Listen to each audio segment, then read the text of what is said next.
Chiefs, Broncos, Christmas Day looked to be a huge game as this schedule got set. Today, not so much.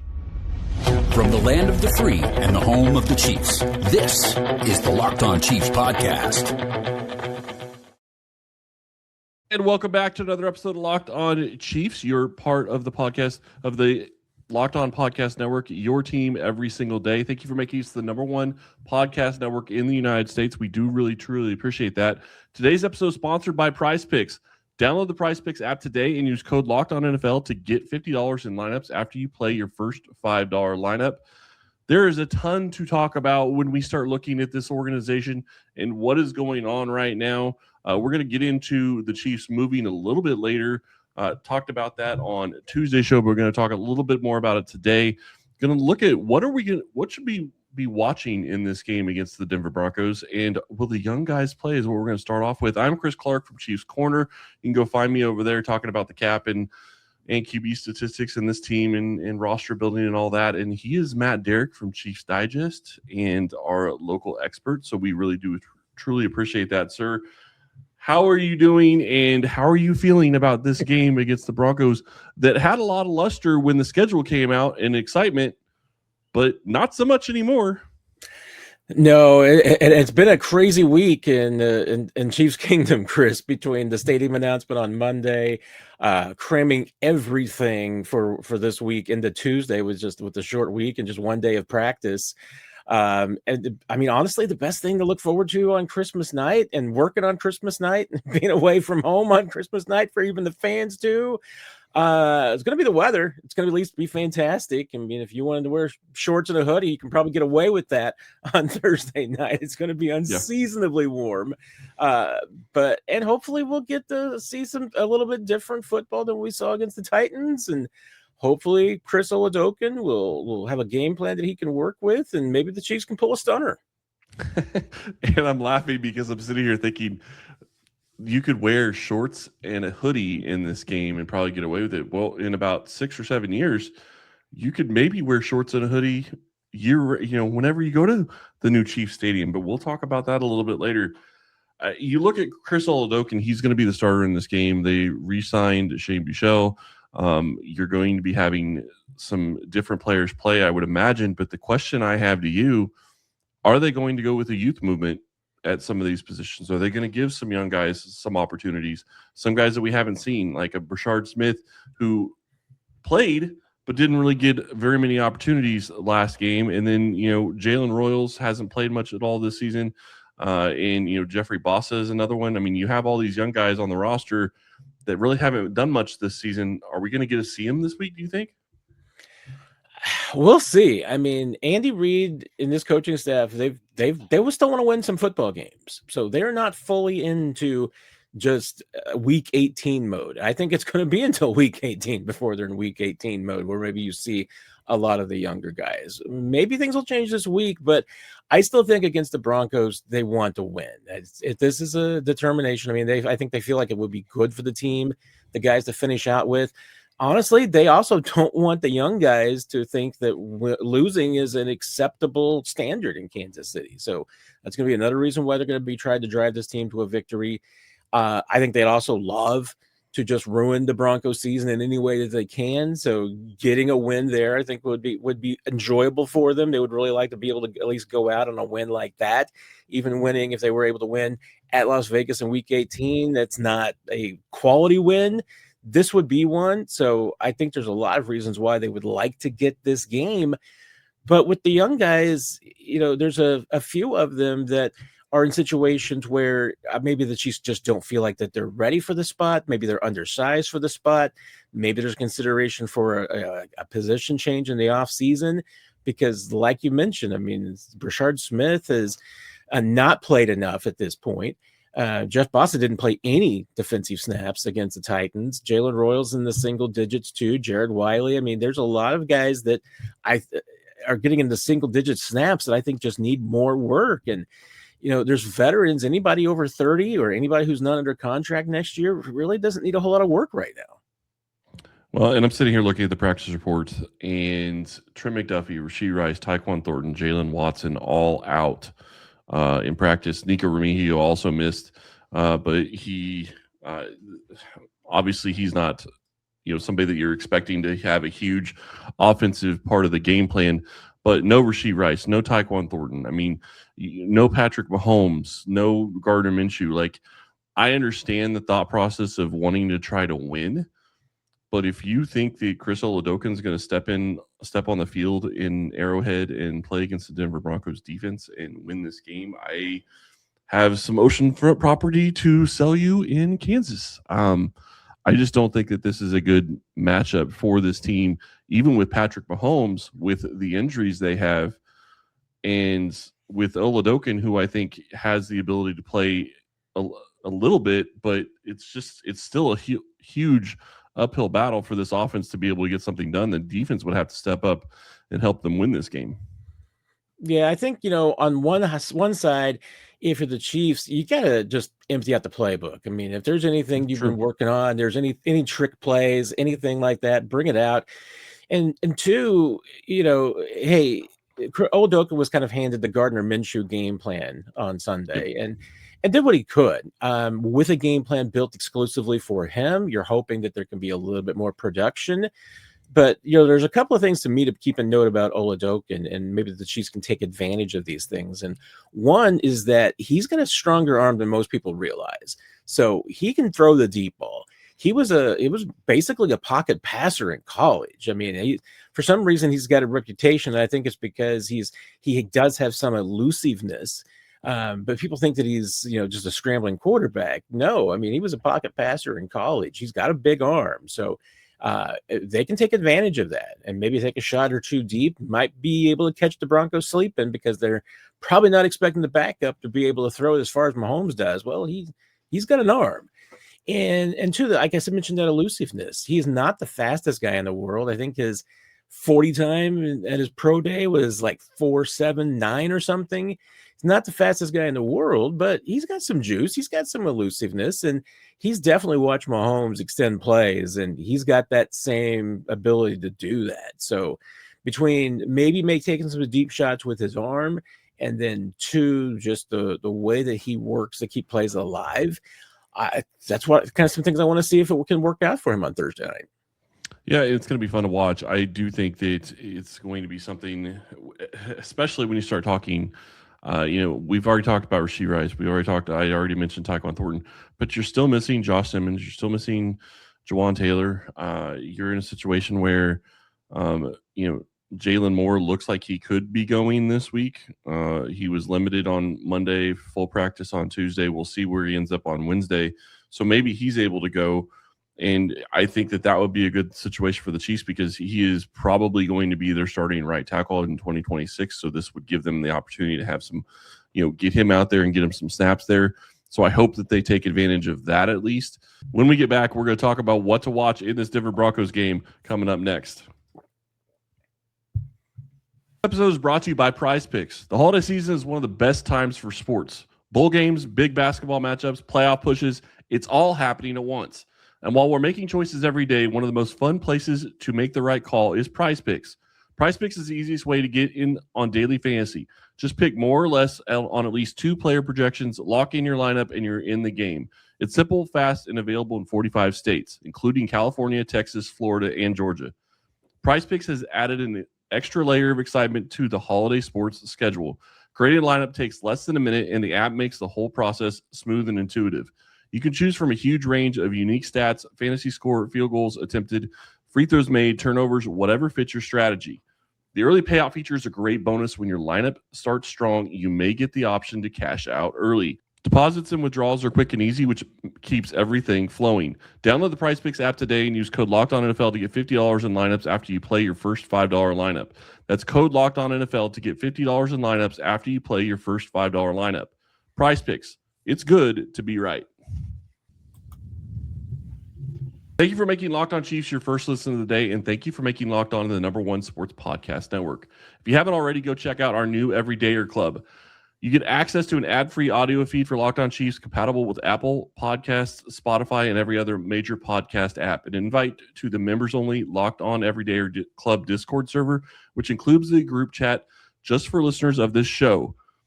Go check it out. I'm there on a daily basis talking to everyone there. Go to lockedonchiefs.supercast.com or tap the link in the show notes to learn more. Now, Matt, when we look at this game and you look at, we kind of already talked about Chris Oladokun. What are you looking to watch? What are you looking to learn on the defensive side of the ball? We're still going to be likely without Trent McDuffie and Jalen Watson. Yeah, and that's going to be another test for this young secondary to kind of figure out what you have for the Chiefs, and that's one area where they're probably going to be forced to play some young guys, and honestly, maybe play some guys that they don't necessarily want to. I think they would love to get Noel Williams and Kevin Knowles out there to play a little bit more. Hey, let's face it, Josh Williams is not in this team's long-term future, but just because of the injuries, they may be in a spot where a guy like Josh Williams is going to play. I'd be interested to see if they're able to get Najee Johnson back from injured reserve this week. Maybe put him out there to play. He's kind of a question mark. I think there's actually an outside chance that he could be back on a minimum salary type deal, because with the injury, I think his market's going to be a little bit deflated. So you want to get Najee Johnson out there and see what he's got. I mean, Chiefs have some bodies, and I thought that they've played reasonably well considering that they haven't had Trent McDuffie for the last couple of games. Things got a little bit away from them in the Titans, and again, I mean, a lot of that was dealing with the pass rush, which was just non-existent for the most part. And hey, is that going to be any better this week? You'd like to see, an improvement there, but I'm not banking on it because we haven't seen it all season. Well, we haven't seen it all season, but we also are going up against, the Chiefs are also going up against a better offensive line with the Broncos than the Tennessee Titans have. So I do think that that's going to play into it too.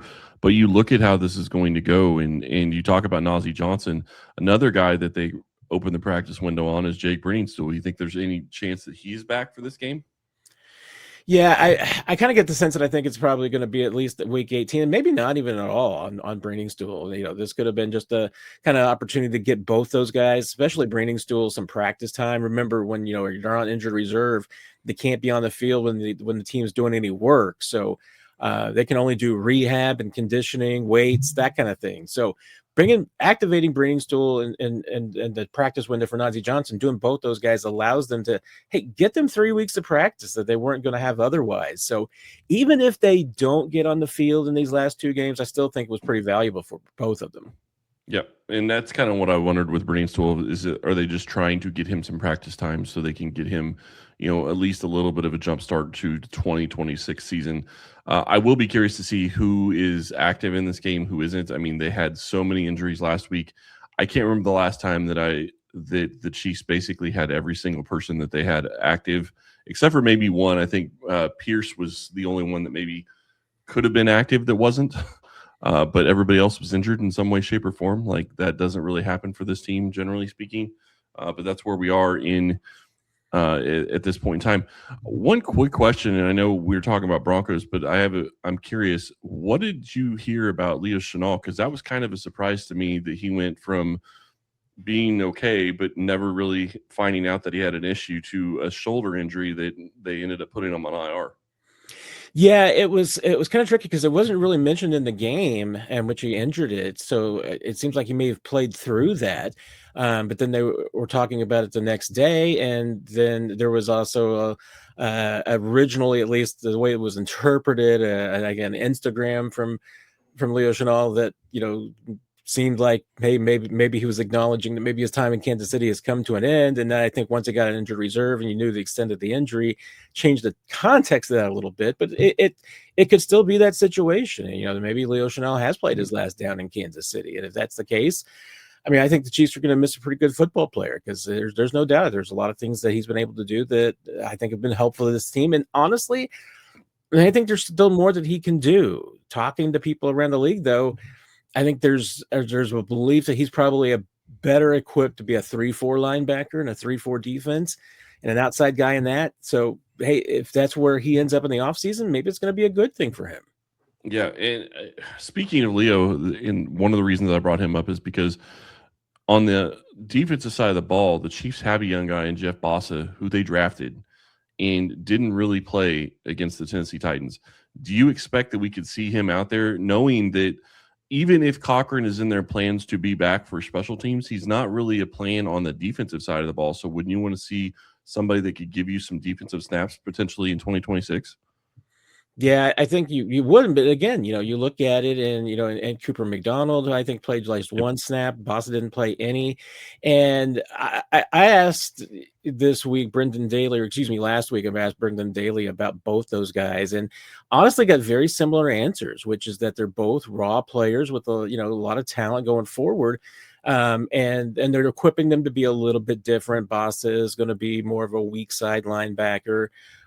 With Cooper McDonald, they're prepping him to be either a strong or a Mike linebacker, maybe a backup at both of those. But honestly, at this point, I mean, it's feeling like that. I mean, Bossa would be at least in a position to maybe be an heir apparent for Drew Tranquil and Cooper McDonald for Leo Chenal, but I'm not sure that either one of those guys are there yet. I'm not sure the Chiefs are convinced that either one of those guys are there yet. So, hey, their ability to prove it on the field would be nice. But again, the Chiefs feel like that those two players in particular are raw lumps of clay and that they're just not maybe fired enough yet to go out there and actually play, significant, meaningful snaps in a game. Last quick question before we go to our next break. If you had to pick 3 to 5 players in this game that you're really excited about, other than Chris Oladokun, because I know you are excited to see him play, who are you picking and what are you going to be watching for in this game against the Broncos? Well, I mean, it's really tough because, I mean, I could rattle off 5 guys that probably played fewer than 10 snaps against the Titans, and I just don't know if they're going to be playing any more this week or not. I mean, it still may be until week 18 that we see them get truly unleashed. But I mean, I'm going to put Noel Williams and Kevin Knowles on any type of list like that because I think both those guys will play. With Watson potentially being out, I think that's even more likely that you're going to see both of those guys. And I don't think there's any doubt. I mean, there's potential right now that both those guys are significant pieces for the Chiefs. Noel Williams could be a starter outside. Kevin Knowles, I think, could absolutely be in the mix to be a nickel guy for them and someone who plays in the slot quite a bit. So I want to see those guys. I don't know that we're going to get to see any of the offensive line. I mean, we're already seeing a lot of young guys. So sure. I mean, the Chiefs right now, I mean, Esapole would be their swing tackle for 2026. So you're at least getting a preview of that. But I'd like to see Hunter Norzad and some of those other guys. I don't know if we're going to see those guys quite yet. Maybe it's going to be until week 18 that we're going to see the bulk of those backups. But I'm trying to think anybody else. I mean, once again, Chris, we get into the category of, hey, are we going to see Jalen Royals, Jared Wiley, Jake Briningstool in any significant way? I'm just not sure it's going to happen until week 18. What about Pierce? Pierce is probably the same way. Andy Reid said he's probably pretty doubtful to play this week. So week 18 again was probably the most likely time that we're going to see him for the first time. It's just crazy to me that they have all these different pieces that they could be looking at in a game scenario, and they're not going to go that direction. It is what it is. They want to try to win this game. I get it. I may not agree with it personally, but I understand why they want to do it and their thought process in that. But when we get back, we're going to talk about the Chiefs moving to Kansas, which is the big story of this week. That's coming up next.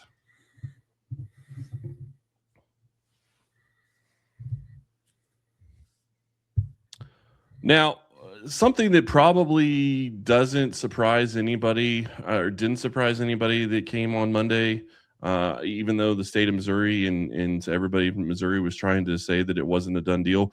Sounds like this was pretty much done last week, but it wasn't announced till Monday. Is that kind of how you felt about it, Matt?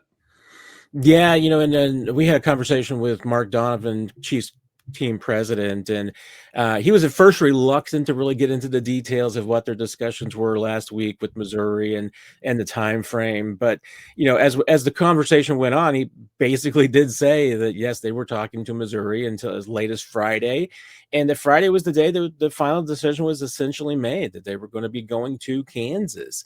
And that was even after it kind of leaked out that this meeting on Monday was going to be the meeting. I mean, it was going to be the determination about whether they were going to Kansas or not. And yes, it does appear like it was a really late decision in the process. And again, I mean, it came down to whether you stay at Arrowhead and remodel it extend his life maybe 15, 20 years, or you go to Kansas for a brand new option. And I mean, Mark Donovan has been on the forefront of taking the Chiefs to a new location for a long time. And he worked.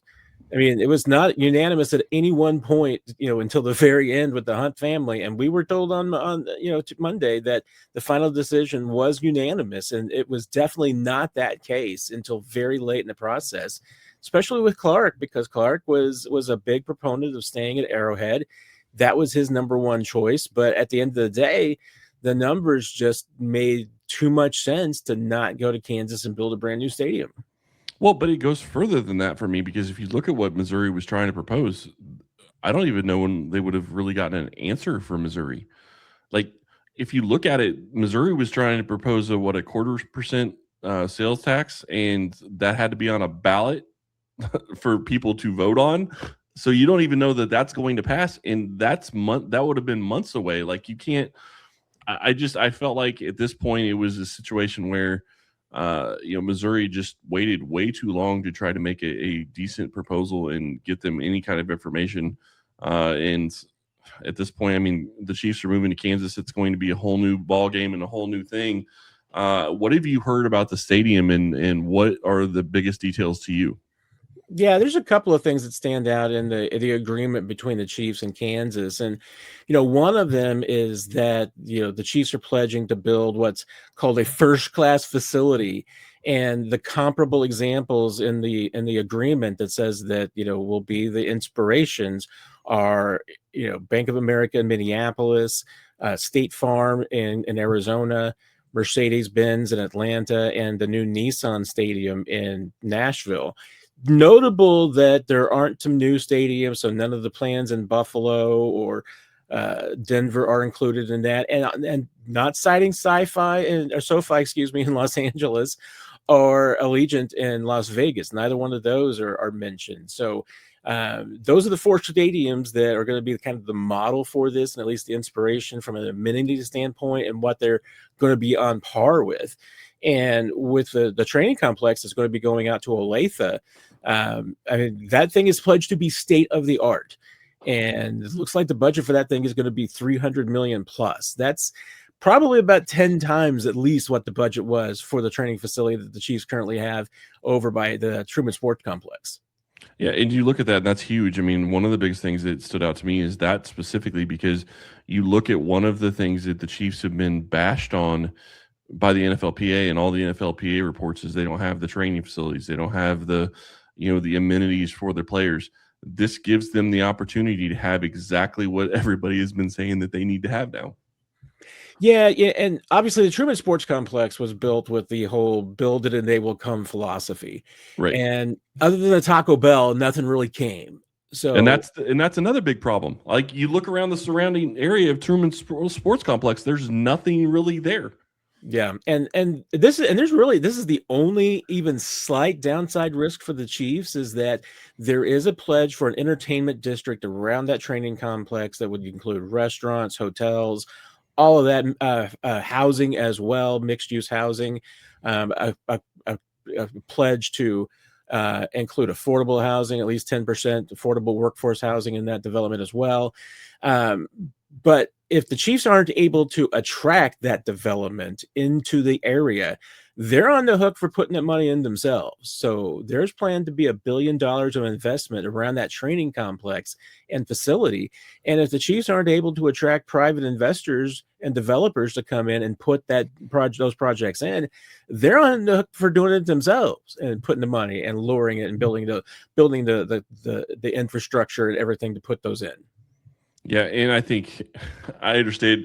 We kind of talked about this before the show, but I kind of think that I don't think Kansas City is going to have a problem getting the investors to come in and do that. Kansas City this is going to be a huge thing for Kansas, and I think the state is going to probably incentivize some of that as well, just based on the way that they're doing this, and they want this to be a first class thing. They want this to be, and the state has a little bit of something to say, or a little bit of something to gain with having that first class facility, because they're going to be getting the revenues from the sales taxes or the occupancy taxes for the hotels, or any additional revenue, any kind of tax revenue that stuff is going to bring in. So the state has some reasons to want that to be successful as well.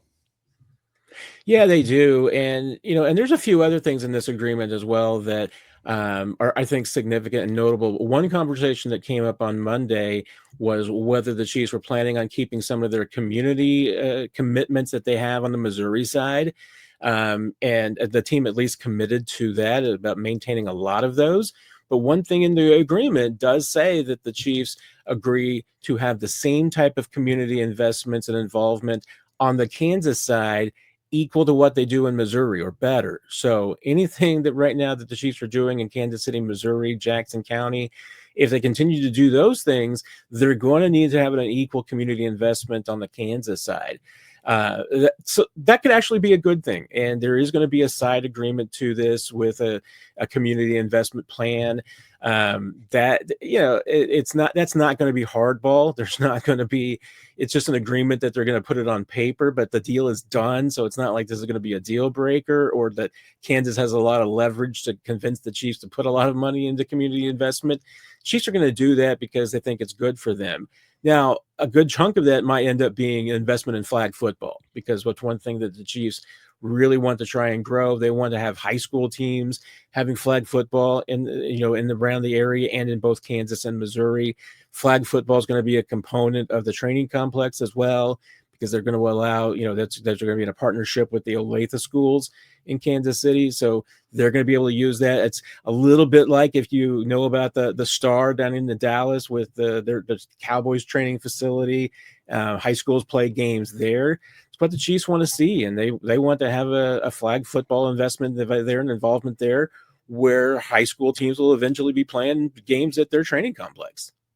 So that actually brings me to a question I wasn't even thinking about asking, but do you think that this means that the Chiefs are going to stop going to St. Joe eventually and just have training camp in their facilities? It's a great question, and the training complex is going to be built for that. There will be a stadium at the training complex that will accommodate training camp. They're going to have expanded locker rooms, everything that they would need to be able to have 90 players, and it's expanded, coaching staff, everything like that. Another reason why, having a hotel or two in that complex would allow them to hold the players there and, hold staff there if they want to. I mean, Chris, I'm going to need to figure something out, because St. Joe is closer to me than the training complex from where I live. So, yeah, I'm not saying I'm looking forward to that commute starting in 5 years. Well, you've got a little bit of time to figure that out. It's going to be interesting. The other thing, and this is something I'm just kind of throwing in because I'm curious if you know, the other thing that's curious about this is I know that it starts with the 2031 season. Do we know specifically? Because I believe what I remember hearing is that the lease ends December 31st of 2030. Is that correct? The lease ends technically with the end of the 2031 season. So yeah, there is a date in there that actually, or 2030 season. So it actually says that the lease at the Truman Sports Complex ends on 2030. But it does stipulate that it goes to the end of the season. So if the Chiefs made the playoffs, that would continue to cover that. Although I will say, one more thing to throw in about the new deal that I have not seen mentioned anywhere, but it's in the agreement, is that it is a 30-year lease that the Chiefs are committing to, and there are penalties for leaving early, relocating early. So there's at least things that tie them there, and then there's 5 or 6 5-year options after that at the team's discretion. So conceivably, the Chiefs could stay there for 60 years. Doubt that happens without, probably a remodeling at some point along the line, right, and things are made to be renegotiated. But at least as it is, I mean, the Chiefs are committing to Kansas City and Kansas for 30 years, and it's going to be for my lifetime. I know that. So probably a few other Chiefs fans, you can now know your team's going to be here for your lifetime. Yeah, and I mean, you're moving what, 30 minutes away from where you are right now, 20, 30 minutes away from where you are right now. So it's not like this. The big deal about this is they're basically moving across the river. They're moving to Kansas. It's not like they're moving from St. Louis to Los Angeles. So don't think it's going to affect the fan base too much. Although I know there's some people that are not happy that they're leaving Missouri and Arrowhead that is going to be definitely something that we will be discussing a little bit more as this goes on. Any last nuggets you want to talk about with the stadium or this Broncos game, which is still coming on Christmas, even though there's not a ton to talk about right now with it? Yeah, I'm not sure there's anything else we haven't talked about, Chris. I mean, with this Broncos game, I mean, I'm actually looking forward to it because I do hope that we get to see a little bit more of the young kids. And like I mentioned, I'm a big Chris Oladokun fan, so I want to see what happens here. I'm not crazy enough to pick the Chiefs to win this game. I can't go out that far, Chris. But if they pulled off the upset, it would not surprise me. Well, if they pull off the upset, that will be a little surprising to me, but we will talk about that. I'm going to be with Cody Rourke talking about this game in a crossover episode. We're going to have you covered after the game, post-game. Thank you all for listening today. We really do truly appreciate it, and be sure to go check out another Locked On show.